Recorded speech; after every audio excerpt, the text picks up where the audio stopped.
पिला माने आजिर क्लास को तुम मानक स्वागत। आज आमे सूरदासकर पद पढ़ा। सूरदासकर पद पढ़ा पूर्वर प्रथमे आमे कवि परिचय पढ़ी नबा। सूरदास भक्ति काल के सर्वश्रेष्ठ कृष्ण भक्त कवि थे। माने भक्ति काल सर्वश्रेष्ठ कृष्ण भक्त कवि होचंदी सूरदास। उनका जन्म सन 1478 में दिल्ली के निकट सिही नामक ग्राम के एक गरीब ब्राह्मण परिवार में हुआ। तांको जन्म सूरदासकर जन्म 1478 मसीह दिल्ली निकट रे सिही नामक गोटे गरीब ब्राह्मण परिवार रे होइथिला। वे अंधे थे, पर लगता है वे जन्म से अंधे नहीं थे। सूरदास अंधे थे माने तांकर काव्य कविता गुड़िक आम पढ़िले आमको जेपर लगे सते जे माने अंध नुहति बोली आमको लगे। माने जने अंध व्यक्ति एते प्रकार एते सुंदर भाव माने भाषार वर्णना भावर वर्णना से करि परिबनी, किंतु शुना जाए कौन से अंध थे बोली। वे अंधे थे, पर लगता है वे जन्म से अंधे नहीं थे। से लगे कौन हुए तो से जन्मरू अंध नथिबे, कौन सी कारणवशतः से अंध हो जाइथिबे। मथुरा और आगरा के बीच यमुना नदी के तट पर स्थित गौ घाट पर उन्होंने संगीत, काव्य और शास्त्र का अध्ययन किया। सूरदास मथुरा और आगरार मझिरे जो यमुना नदी अच्छी, यमुना नदीर कूल पाखे गौघाट नामक गोटे स्थान से रही संगीत, काव्य और शास्त्र अभ्यास करथिले। संगीत, काव्य और शास्त्र का अभ्यास किया और विनय के भाव से पदों की रचना की। तापरे विनय भाव रे पद गुड़िकर रचना करथिले। आगे चलकर वे वल्लभाचार्य के शिष्य बन गए। तापरे आगे चलकर माने किछि दिन पर से वल्लभाचार्य शिष्य हो जाइथिले और ब्रज जाकर गोवर्धन के पास पारसली नामक जगह पर अपना स्थायी निवास बनाकर पद लिखते रहे। तापरे से कौन करथिले, ब्रजर गोवर्धन पाखरे पारसली नामक गोटे स्थान अच्छी, सेठी स्थायी निवास बनी माने सेठी से चिरस्थायी रूपे रही और रहीकि सेठी ही पद गुड़िक लिखिथिले। सूरदास वात्सल्य रस के बड़े भावुक कवि थे। तांकर जो कविता तांकर पद जो लिखिछंदी तांकर पदर प्रत्येक स्थान रे प्रत्येक वाक्य रे वात्सल्य रस ही भरपूर हो रही। ब्रज भाषा पर उनका पूरा अधिकार था। माने ब्रज भाषा जो भाषा तांकर भाव होची वात्सल्य रस, किंतु भाषा थिला कौन ब्रज भाषा रे से लिखिथिले। सूरसागर उनकी प्रमुख प्रामाणिक रचना है। जो तांकर लेखनी भितर माने जो जति से माने ग्रंथ बही लिखि जाने सबुठो प्रामाणिक ग्रंथ रचना ना होची कौन सूरसागर। इसमें उन्होंने श्री कृष्ण की बाल लीलाओं के वर्णन बहुत सुंदर ढंग से किया है। सूरसागर श्री कृष्ण का बाल लीलार वर्णना बहुत सुंदर भाव से करथिले। श्री कृष्ण के बाल लीलाओं का वर्णन बहुत सुंदर ढंग से किया है। कवि ने कृष्ण का पालने पर झूलना माने कृष्ण का सब लीला बाल लीला छोट बाल कृष्ण कौन कौन बाल लीला कर से सब वर्णना कर कौन पालने पर झूलना। पालना माने कौन दोड़ी, कृष्ण छोट बाल कृष्ण दोड़ी रे जो झूलती। घुटनों के बल पर चलना, घुटनों के बल पर चलना माने जो आंठी आंठी जाती श्री कृष्ण आंठुरे आंठी आंठी जो जाऊले सी सब जाक। चांद के लिए मचलना, चांद मान चंद्र, कृष्ण सबुले माँ को चंद्र देखी सबुले जिद्दी करते माँ को मत चंद्र आनी दियो बोली। चांद के लिए मचलना, नहाते समय रूठ जाना माने गाधेवा समय से सब रागी जाऊे, गाधेवा इच्छा कर माँ आणिकी गाधे दौथे। ये सब बाल लीला गुड़िक सब वर्णना कर कौन लिखते माखन की चोरी करना। घरे एत दही दूध दही लहुणी माखन सब थी, किंतु सी कौन करते निज घरे न खाई जाकि अन्य घर चोरी करके खाती। माखन की चोरी करना, मिट्टी खाना, आ कौन करती माटी मध्य कृष्ण खाया भल पाते जो देखिए से माटी आणिक निज पाटी पुराती। आदि प्रसंगों का बड़ा मनमोहक वर्णन सहज सुंदर सरस ढंग से किया है। ये सब गुड़ाक जिनिस अति सुंदर ढंग सरस ढंग करथिले। श्री कृष्ण के बाल लीला के प्रसंग में कवि ने माखन चोरी का सुंदर चित्र अंकित किया है। आम जो कृष्णकर बाल्यलीलार प्रसंग रे माखन चोरी विषय बहुत सुंदर भाव से वर्णना कर। गोपिकाओं के मन में यह अभिलाषा है कि बालक कृष्ण उनके घर आए। गोपिका माने चाहती कौन कृष्ण कृष्ण को सब घर को आसतु बालकृष्ण सब घर को आसतु उनकी मटकी में हाथ डालकर माखन की चोरी करे। सेमानकर मटकी जो माटी हांडी मटकी माने माटी हांडी सेमानकर माटी हांडी रे कृष्ण हाथ पुरे निजे सेमानकर माखन चोरी करंतु। माखन माने लहुणी लहुणी सब कृष्ण से निजे हाथ पुरे सेमानकर माटी हांडी रो चोरी करंतु। कृष्ण भी उनकी अभिलाषा पूरी करते हैं। कृष्ण मध्य से माने गोपिका मानकर अभिलाषा तांको इच्छा माने पूर्ण करती। चोरी पकड़ी जाती है। माता यशोदा से शिकायत भी पहुंचती है। आ कृष्ण जो आसिकी माखन चोरी करती से धरा पड़ती। आ गोपिका माने कौन करती आसिकी पुणी माता यशोदा को सब कृष्ण का नारे समस्त आसिकी शिकायत करती। वर्तमान सूरदास पद पढ़ा। तेरो लाल मेरी माखन खायो।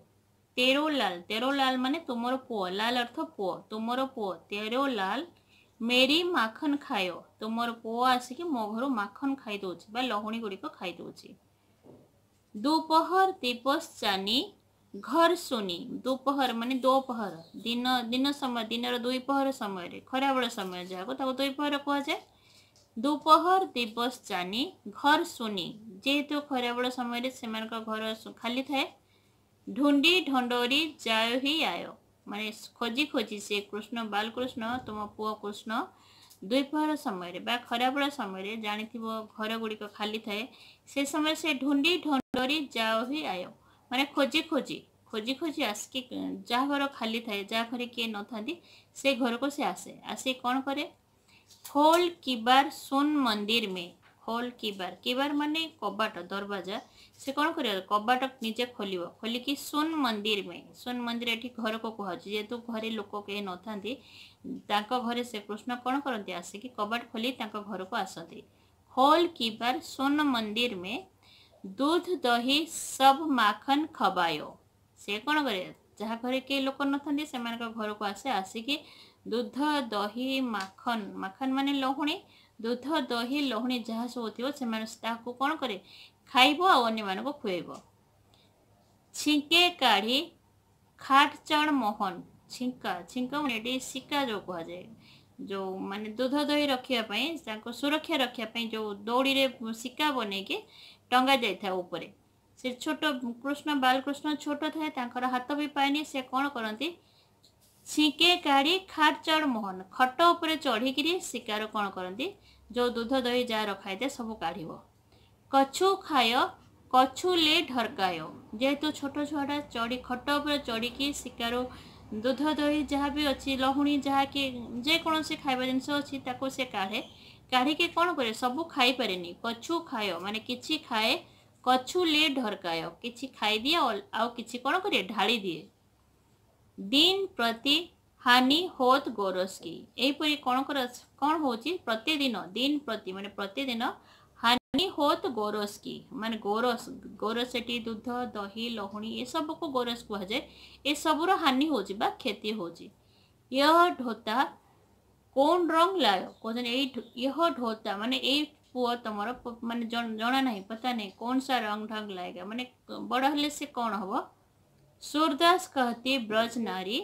सूरदास से कवि जेहेतु कविंर लास्ट पदरे प्रत्येक लास्ट पदरे निज ना से लिखती सूरदास कहते कौन ब्रजनारी मुहरे कहते पुत अनोखो जाय कहते तुमर ये पुओटी बहुत अनोखा अटे। अनोखा माने आश्चर्यजनक तुमर ये पुओटी आश्चर्यजनक अटे। पिलाने आम जो सूरदास पद पढ़ले वर्तमान पद को समझे तार अर्थ गुड़िक पढ़ा। तार अर्थ कौन देछि बालक कृष्ण की दही चोरी की लीला का वर्णन है माने बालक कृष्ण दही चोरी लीला ये वर्णना करा जायछि। ब्रजभूमि की एक ग्वालिन माता यशोदा से शिकायत करती है कि तेरे लड़के ने हमारा माखन खा लिया। ब्रजभूमि गोटे ग्वालिन ग्वालिन माने कौन गोपालुणी से गोटे आसिकी कौन कर माँ यशोदा पाखे जड़े गोपालुणी आसिकी माँ यशोदा पाखे शिकायत कर कंप्लेन कर कौन तेरे लड़के ने हमारा माखन खा लिया। तो मोर पुओ आसिकी आमर माखन माखन माने कौन लहुणी लहुणी आसिक खाईदेला। दोपहर को घर सुना देखकर खोज खाज कर तेरा बेटा मेरे घर में घुस गया। खराबेला समय रे खोजी खोजी घर सुना देखी माने खाली घर देखिकी खोजी खोजी आसछन्ती तुम पुओ आसिकी आम घरे पशि जाइछन्ती। उसने सुने घर का किबाड़ खोल दिया। सुने घर में कौन खाली घर आसी कबाट से खोली देछन्ती और घर में जो कुछ दूध दही माखन रखा था सबके सब साथियों को खिला दिया। घरे जो दूध दही माखन जहाँ किसी थिला सब किसी सांग मान को से खोई देछन्ती। खाट पर चढ़कर उसने छिंके पर रखे हुए दही को खा लिया। कोजन जो खटरे चढ़िला खटरे चढ़ी छिंके माने कौन सिक्का सिक्का पर जो रखाई जहाँ किसी दही रखाई ताको सब से खाई देछि और कुछ गिरा दिया किछि खाइला और किछि गिरा दिया मैं कौन ढाड़ी देला। इस प्रकार हर दिन दूध दही माखन का नुकसान होता है। एहीपरि प्रतिदिन कौन होची दूध दही माखन लहुणी नुकसान होची बा क्षति होची।